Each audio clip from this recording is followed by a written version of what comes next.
Bienvenue dans cette exploration des sources. Aujourd'hui, on se penche sur un livre assez fort, Intérieure nuit de Nicolas Demorand. Oui, un témoignage très direct. Une confession, on peut dire, sur la vie avec un trouble bipolaire. Hmm, Et par une figure publique, un journaliste de radio bien connu. tout à fait. Et le livre, il commence sans détour, hein. Dès les premières lignes, je suis un malade mental. Ça pose le décor direct. Carrément. Il parle de la maladie, bien sûr, diagnostiquée très tard, après des années, mais aussi de la honte, une honte brûlante, la peur du jugement, et puis ce besoin de cacher, tout le temps. Surtout avec son métier, quoi. C'est ça. Alors notre objectif là, c'est un peu de décortiquer ce récit poignant, oui, comprendre les phases de la maladie, Dépression, manie. voilà, mais aussi ce combat de tous les jours contre le silence, contre le regard des autres.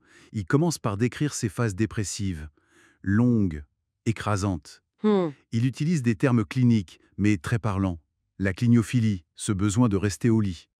L'anédonie. Oui, ne plus ressentir de plaisir pour rien. La pragmatisme, l'impossibilité de faire quoi que ce soit. Et puis les idées suicidaires, vues comme le seul échappatoire. C'est très sombre. Et de l'autre côté, il y a les phases maniaques. Alors là, c'est plus court, mais quelle intensité. Une énergie malsaine, il dit. Ah oui, La tachypsychie, les pensées qui fusent incontrôlables, et puis les achats compulsifs. Il raconte des anecdotes assez révélatrices. Les stocks de bricolage, les vêtements. oui, j'ai lu ça. Et ce qui est marquant, c'est son choix de dire «je suis bipolaire». Il refuse le «je souffre de». Exactement. Comme si c'était ancré dans son identité. Il ne veut pas d'euphémisme. C'est un choix fort. Il aborde aussi la difficulté du traitement. C'est un point crucial. Ah bah oui, les antidépresseurs classiques, par exemple, c'est risqué. Ça peut déclencher la manie. C'est le piège. Et il parle des phases mixtes. Ça, c'est épuisant apparemment. Quand les symptômes dépressifs et maniaques se mélangent, l'enfer, quoi. Comment on traite ça alors? Bah, le lithium, ça a été une étape clé pour lui. Un stabilisateur d'humeur. Mais il décrit très bien le paradoxe qui suit. C'est-à-dire? Une sorte de deuil de l'instabilité. Un ennui face à la normalité retrouvée. Il cite même Garouste, cette phrase terrible. Être heureux est dangereux. Waouh! Ça veut dire qu'il faut toujours se méfier, même quand ça va bien? C'est ça, une vigilance constante. La peur que le bien-être soit juste le signe avant-coureur d'une rechute. Mais avant d'en arriver là, au lithium, il raconte cette errance médicale. Plus de 10 ans! Oui, c'est fou quand même. C'est un des points centraux du livre. Des généralistes qui prescrivent des cocktails de médicaments, Prozac, anxiolytiques, sans grand succès. Et puis, les psys. Une série d'expériences un peu lunaires, non? Ah oui. Celui avec le carlin qui ronfle, celui qui recompte ses billets devant lui, Ah oui, ça. celui qui le trouve indigne de l'analyse puis qui change d'avis, le jeune psy, le cabinet façon Shining, c'est assez incroyable. Et pendant tout ce temps, Personne ne pose le bon diagnostic. voilà.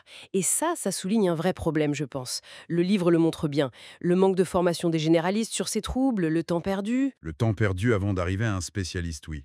Et l'absence de remise en question quand les traitements ne marchent pas. Tout à fait. L'épisode de la thalasso comme alternative à l'hôpital. C'est presque comique si ce n'était pas tragique. Il y a eu la rencontre avec François Rousting aussi, une phrase choc sur le suicide. Mais l'effet a été bref, si j'ai bien compris. Oui, bref. Et puis la tentative de suicide. L'abandon par un ponte de la médecine et enfin la prise en charge par Jean Hadès. Et le vrai tournant, c'est l'arrivée à Sainte-Anne, fin 2016. Exactement. La rencontre avec ce professeur, le grand homme, qui pose enfin le diagnostic et qui trouve un traitement efficace, assez rapidement en plus. Et ensuite, cette relation qu'il construit sur 8 ans avec son psychiatre actuel. Il parle de co-construction du soi. Oui, c'est intéressant ça. Un ajustement précis des médicaments, mais aussi beaucoup de dialogue. Il mentionne aussi la TCC, la thérapie comportementale et cognitive. Ah oui, avec une psychothérapeute. Essentiel pour apprendre à vivre avec la maladie, dit-il. C'est ça, des outils concrets, le graphe de l'humeur pour anticiper, un kit de survie pour les crises. L'hôpital devient un lieu familier, malgré tout. Il parle même des traitements par kétamine pour les dépressions résistantes. Des récits de séances assez... Intense.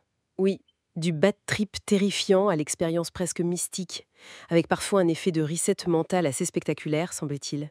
Il souligne aussi l'importance du soutien, sa co-animatrice, Léa Salamé notamment. Et tout ça, en continuant son métier. La radio, mon exosquelette, il écrit. C'est fou de tenir comme ça. Bah oui, cette tension permanente, assurée à l'antenne, performée en public, tout en cachant la souffrance, la peur d'être découvert. Il raconte entendre souvent « c'est fou la forme et l'énergie que tu as », alors qu'intérieurement, c'est la lutte. Terrible.